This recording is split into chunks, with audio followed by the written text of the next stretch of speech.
Hello and welcome to Kaylee Daily, the podcast about doula tips and tits.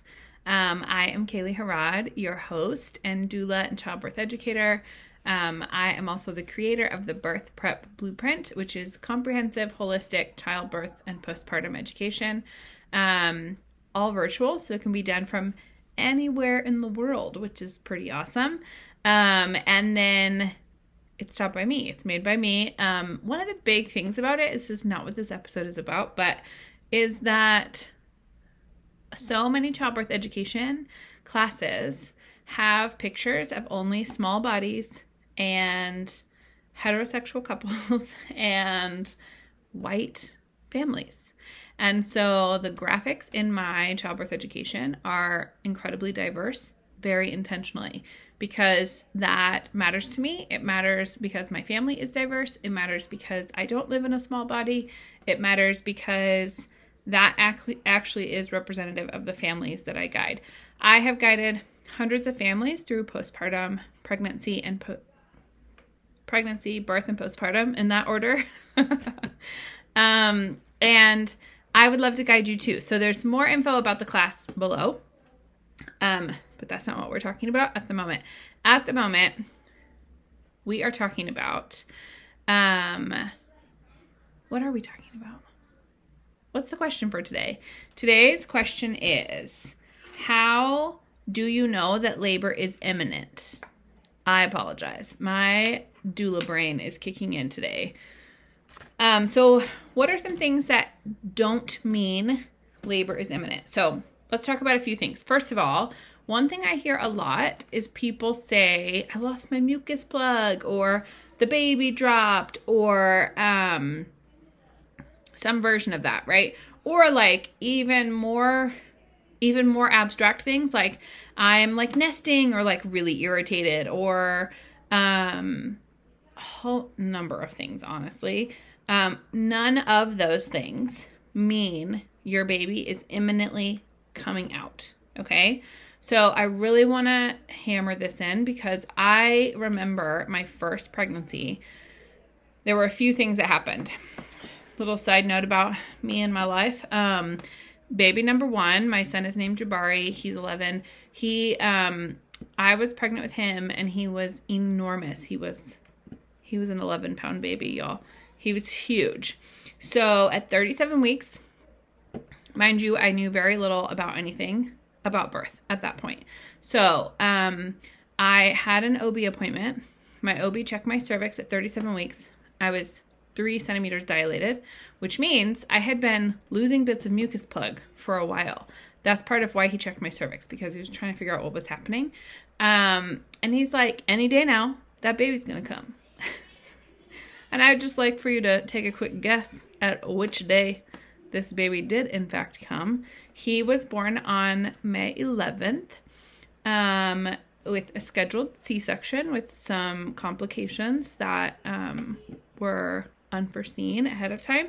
And he was due on May 13th. So y'all, 37 weeks until 39 weeks and 5 days, I lost mucus plug bits and was 3 centimeters dilated. The whole time thinking any second I was going to go into labor, and then never, in fact, going into labor ever with him.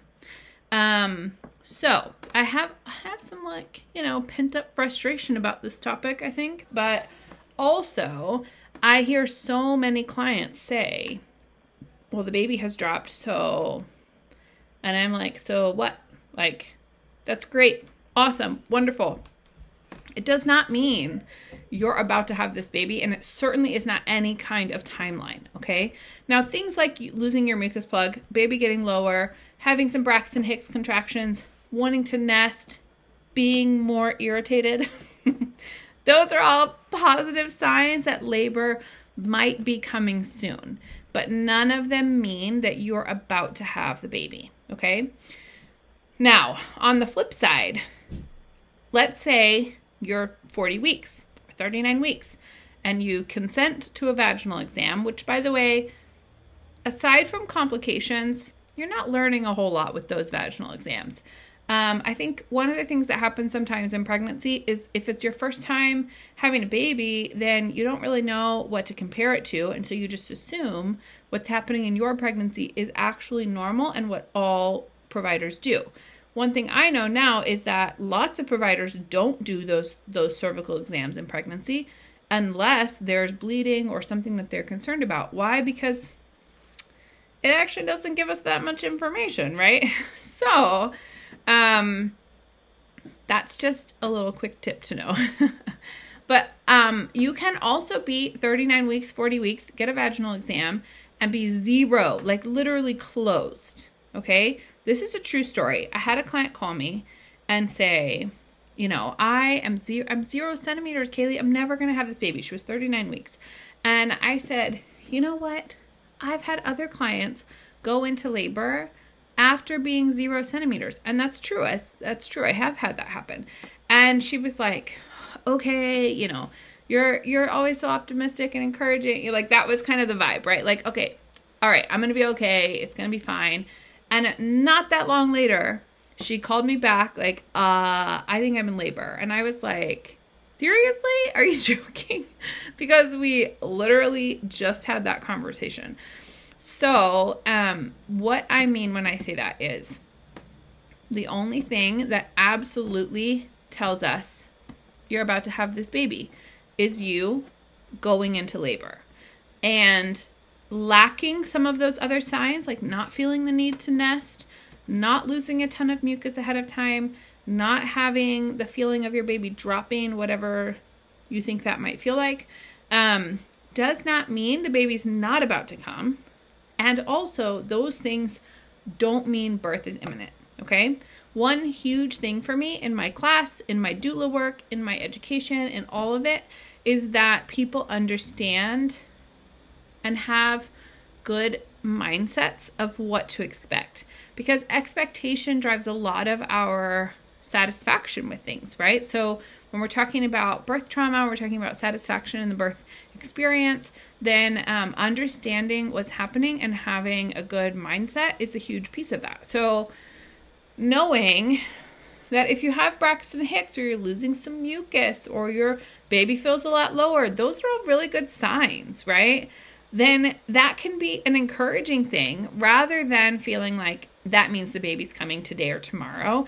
And then 3 days from now, if you're still pregnant, you're back to being pretty discouraged, right? So just remember that there is no particular sign aside from labor itself that labor is imminent.